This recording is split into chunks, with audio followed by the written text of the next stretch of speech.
Hello viewers, আপনারা দেখছেন ভিন্ন স্বাদের সাথে রয়েছে আমি অর্ঘ্য। আজকের রেসিপি মাটন। তো আজকে আমি বেঙ্গলি স্টাইল মাটন রেসিপি রান্না করেছি, যেটা একদম আলু দিয়ে সুন্দরভাবে লাল লাল ঝোল করার চেষ্টা করেছি। তো চলো সেটাই দেখিয়ে দিই তোমাদেরকে আমি কিভাবে রান্নাটা করেছি। প্রথমে আমি 50 গ্রাম মতো তেল নিয়েছি। আমি রান্না করছি আজকে 1 কেজি মাটন।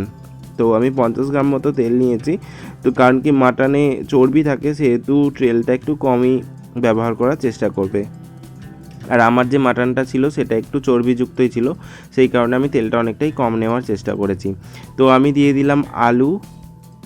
আমি 8টা মতো আলু নিয়েছি, 8 পিস মতো আলু একটু ভেজে নেব। প্রথমে তেলটা গরম করে নিয়েছিলাম, তারপর আলুটা দিয়েছি কিছুটা নুন, আর দিয়েছি অল্প একটু হলুদ গুঁড়ো, আর দিয়ে দিলাম কিছুটা কাশ্মীরি লঙ্কার গুঁড়ো, যাতে আলুর রঙটাও সুন্দর হয় আর তেলের রঙটাও খুব সুন্দর থাকে। কারণ কি আমি এই তেলেই পুরো মাটন রেসিপিটা রান্না করব। তো একটু নাড়াচাড়া করে নিচ্ছি, ভালো করে লাল লাল করে আলুগুলো ভেজে নেব, ভেজে নিয়ে তুলে নেব।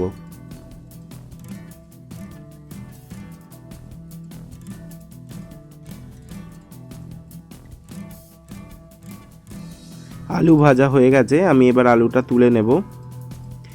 আমি আলুটা তুলে নিয়ে ওই তেলেই ফোড়ন দেব গোটা গরম মশলা, যার মধ্যে এলাচ, লবঙ্গ, দারচিনি ছিল। তার মধ্যে 4টে এলাচ দিয়েছি, অল্প একটু লবঙ্গ দিয়েছি, আর দিয়েছি কয়েকটা দারচিনি, আর দিয়েছি রসুন কুচি। রসুন কুচিটা একটু ব্রাউনিশ হয়ে গেলে তারপর আমি দিয়ে দেবো পেঁয়াজ কুচি। পেঁয়াজটা কিন্তু খুব সরু সরু করে কাটা নয়, যেটা তোমরা দেখতেই পাচ্ছ, একটু মোটা মোটা করে কেটেছি আমি, যাতে পেঁয়াজটা একটু সময় লাগে ভাজতে, আর সেদ্ধ হলে একদম যাতে গলে না যায়, সেই কারণে। তো আমি পেঁয়াজটাকে ভেজে নেবো প্রায় 10 মিনিট মতো। এদিকে আমি মাটনটা ম্যারিনেট করে রেখেছি, টক দই আর যা গুঁড়ো মশলা আছে রেগুলার, লঙ্কা গুঁড়ো, হলুদ গুঁড়ো, জিরে গুঁড়ো, ধনে গুঁড়ো, আর 2 চামচ তেল দিয়ে ম্যারিনেট করে রেখে দিয়েছি 3 ঘন্টা মতো। তো তোমরা চাইলে 1 ঘন্টা মতো ম্যারিনেট করে রাখতে পারো। আমি ম্যারিনেশনের সময় ভিডিওটা তুলতে ভুলে গেছি, তার জন্য মার্জনা করবে। নর্মাল যা মশলা আছে দিয়ে দেবে, নুন দেবে না। তারপরে বাকি সব মশলা দিয়ে দেবে, দিয়ে ম্যারিনেট করে রাখবে 3 ঘন্টা মতো। এক্সট্রা আমি দিয়েছি তেল আর টক দই। তো দিয়ে মাটনটাকে ভালো করে ম্যারিনেট করে রেখেছিলাম। এবার আমি মাটনটা দিয়ে দিচ্ছি, দিয়ে মাটনটা অল্প একটু আমি ভেজে নেব, যতক্ষণ না মাটনের জল বেরোচ্ছে ততক্ষণ পর্যন্ত।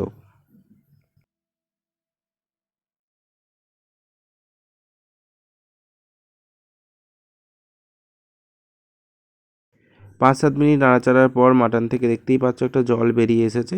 তো আমি এই পর্যায়ে দিয়ে দিলাম আদা বাটা। আমি অল্প একটু আদা বাটা ম্যারিনেশনের সময়ও দিয়ে রেখেছিলাম, আর 1 চামচ মতো আদা বাটা আমি এখানে দিলাম, 1 টেবিল চামচ, আর 1 টেবিল চামচ আমি আগেই দিয়ে রেখেছিলাম। তো আদা বাটাটা দিয়ে আমি একটুখানি নাড়াচাড়া করে নেব। মাথায় রাখবে ম্যারিনেশনের সময় কিন্তু আমি রসুন দিইনি, রসুনের শুধুমাত্র আমি কুচিই ইউজ করেছি, তেলে একবারে ভেজে নিয়েছি। তোমরা চাইলে রসুন বাটাও ইউজ করতে পারো, বাট আমার মনে হয় মাটনে রসুন কুচিটাই বেশি ভালো লাগে।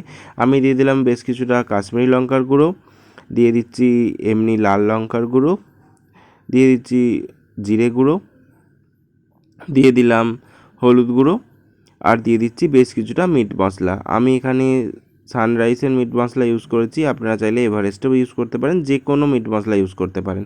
তো দিয়ে আমি একটু নাড়াচাড়া করে নেবো আবার 10 মিনিট মতো।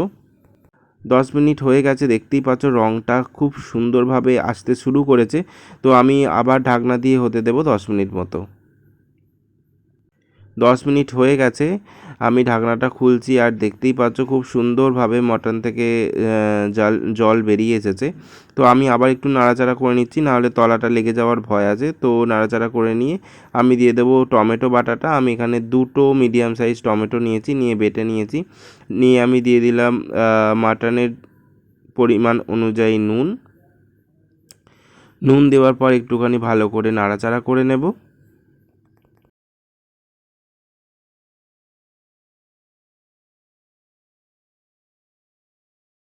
ভালো করে নাড়াচাড়া করে নেওয়ার পর আমি এবার এতে অ্যাড করব আলুগুলো, যেগুলো আমি ভেজে রেখেছিলাম আগে থেকেই। সেই আলুগুলো অ্যাড করে আমি একটু নাড়াচাড়া করে দেব।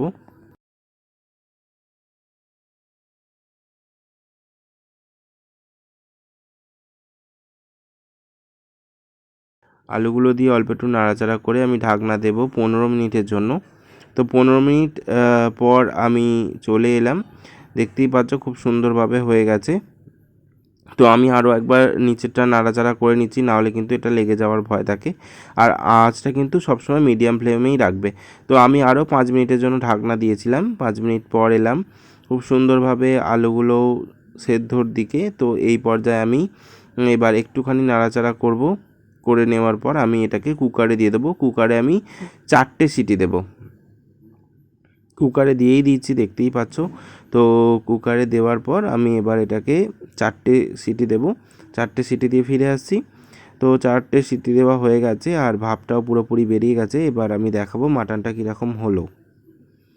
তো দেখতেই পাচ্ছ এখানটা আলোটা একটু কম ছিল, যাই হোক দেখতেই পাচ্ছ হাড় থেকে কিন্তু মাংসটা ছাড়তে শুরু করেছে। আলুটা অসম্ভব সুন্দরভাবে সেদ্ধ হয়ে গেছে। দাঁড়াও আমি একটুখানি এটা ওপরে তুলি এবং গ্যাসটা জ্বালি। দেখতেই পাচ্ছ খুব সুন্দর একটা রং হয়েছে। আশা করছি আজকের ভিডিওটা ভালো লেগেছে। যদি ভালো লাগে তাহলে লাইক করবে, কমেন্ট করবে, আর হ্যাঁ, সাবস্ক্রাইব করতে ভুলো না।